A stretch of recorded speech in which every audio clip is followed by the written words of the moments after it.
Assalamualaikum warahmatullahi wabarakatuh. Bismillah, alhamdulillah, wassalatu ala rasulillah, wala hawla wala quwata illa billah. Hadirin yang dirahmati Allah Subhanahu wa taala. Di dalam Islam, ucapan seseorang itu menentukan sikap bagi dirinya sendiri. Artinya apa? Orang Islam itu bisa ditentukan kehidupannya di dunia di akhirat gara-gara ucapan. Karena ucapan pula lah kita masuk Islam. Orang baca syahadat masuk Islam itu karena ucapan sebagai syarat. Kita melaksanakan ibadah sholat, dia baru sah kalau ada rukun qauli, rukun ucapan, ya, bacaan. Jadi kalau kita baca Fatihah di dalam hati, maka dia tidak sah, dia harus diucapkan, ya, rukun qauli. Baru sah. Menikah juga sah kalau diucapkan. Begitu juga talak, diucapkan dengan kalimat. Rujuk juga begitu. Jadi memang ucapan itu menentukan, ya, keselamatan hidup hamba Allah. Kita motong hewan baru dikatakan halal kalau ada ucapan Bismillah Allah Akbar. Kalau enggak halal. Perbedaan antara binatang yang disembelih secara halal dan disembelih secara haram gara-gara ucapan. Begitu juga sebaliknya, ya. Ucapan bisa menyebabkan seseorang jadi kafir. Apa diantaranya? Saya bangga menjadi orang komunis. Perhatikan. Saya bangga menjadi orang komunis. Ya. Atau mungkin dalam tanda kutip, saya bangga menjadi anak titik-titik. Ini adalah ucapan kemungkaran, Pak. Yang kata Rasulullah SAW dalam hadis yang diriwayatkan oleh Abdullah bin Buraidah. Ini kita bisa jumpai di dalam kitab Sunan Imam An-Nasai. Kata Rasulullah SAW, "Man qala inni bari'um minal Islam fa in kana kadziban fa innahu kama qala wa in kana shadiqan la ya'udu ilal islami saliman." Hadis sahih. Artinya begini, siapa saja yang berkata, mengucapkan saya berlepas diri dari Islam, melepaskan diri dari Islam atau keluar dari Islam, ucapan itu melepaskan diri dari Islam sama dengan keluar dari Islam, sama dengan menolak dengan Islam, ya. Kata Rasulullah SAW, jika ucapannya itu bohong, dusta, tidak jujur, ya, maka ucapan itu tergantung pada dirinya, bahwa dia seseorang yang dusta, tidak jujur. Jadi kita bahas. Tetapi apabila ucapan tadi jujur, ya, jujur, sebenarnya saya melepaskan diri dari Islam, jujur, ya, maka dia tidak akan kembali kepada Islam dengan selamat. Maknanya dia telah menjadi kafir gara-gara ucapan itu, Pak. Kita lihat sekarang apa itu komunis, ya. Faham yang berdasarkan kalau secara teologi dia berdasarkan filsafat, logika materialisme atau logika dialektika materialisme. Jadi dia sesuatu yang faham yang hanya berdasarkan logika saja. Dia tidak percaya dengan yang gaib, tidak percaya. Pada Islam menempatkan perkara gaib itu menjadi rukun iman, ya, rukun iman perkara gaib itu. Sementara komunisme tidak mengajarkan atau melarang pengikutnya mempercayai dengan perkara-perkara yang gaib. Faham komunisme punya kecenderungan menolak atau menentang paham tentang atau prinsip-prinsip ketuhanan atau prinsip-prinsip keagamaan. Jadi komunisme memang dia menentang paham-paham atau prinsip keagamaan atau prinsip ketuhanan.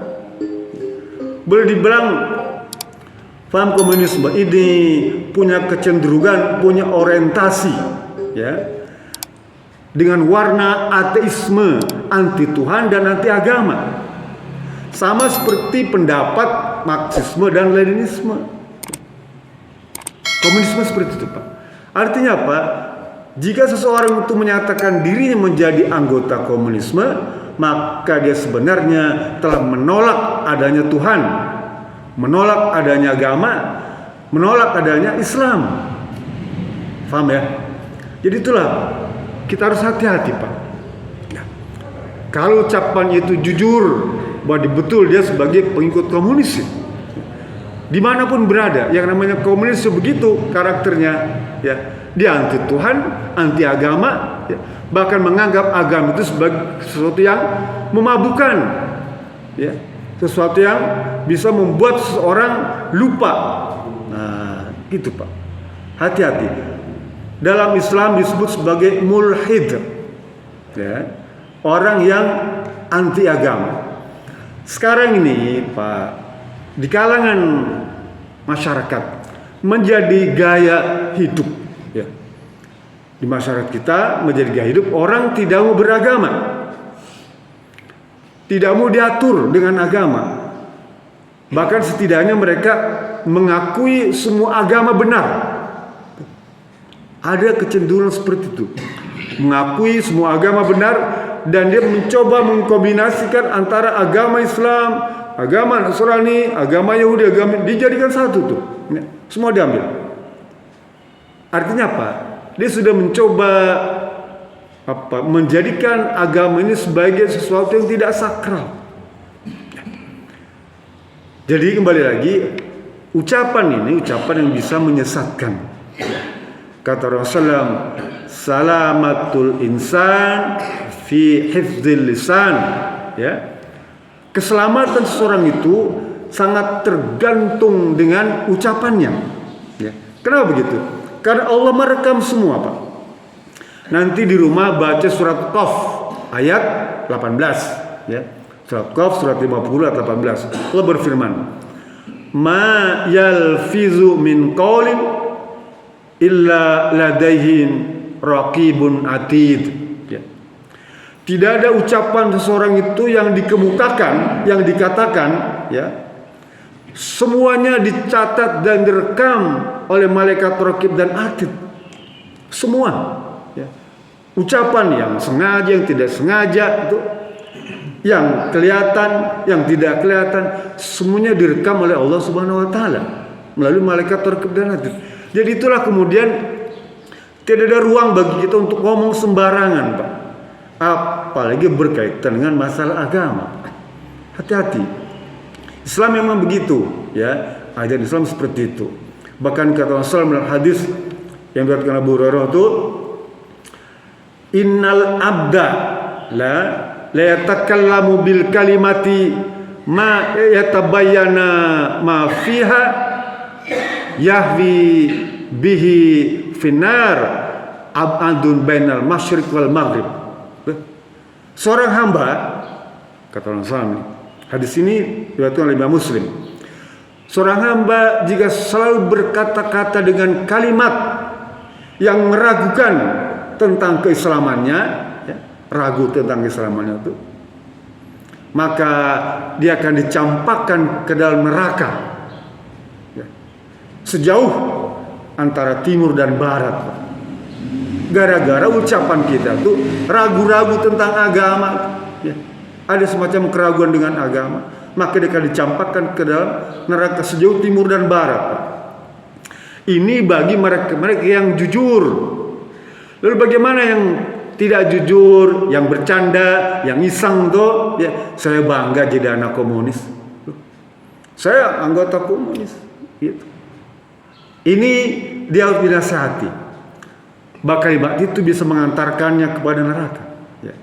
Kita kasih tahu bahwa itu adalah ajaran yang menyesatkan dalam sisi agama. Karena dia anti Tuhan dan anti agama. Tapi kalau sudah diajarkan, diterangkan, dikasih tahu, ya, kemudian dia tetap dengan keyakinannya, maka dia adalah orang yang berkata jujur. Tapi kalau tadi dinasihatin, dikasih tahu, dia kembali lagi kepada keyakinan yang sebenarnya, maka alhamdulillah kita ucapkan selamat.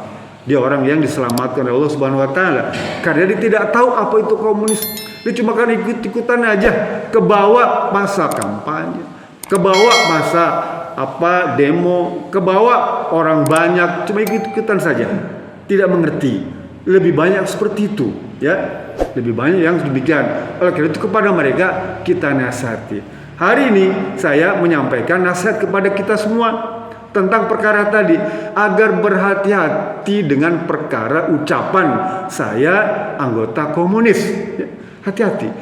Ya, mudah-mudahan ini menjadi nasihat agar tidak ada kesungguhan dalam diri kita dan kembali kepada sebenarnya, bahwa jangan mengucapkan sekali-kali kalimat itu karena bisa mengantarkan kita kepada kekafiran. Mudah-mudahan ini menjadi sebuah tambahan ilmu bagi kita yang kita diberi kemudian untuk memahaminya dan mengamalkannya. Billahi taufiq. Assalamualaikum warahmatullahi wabarakatuh.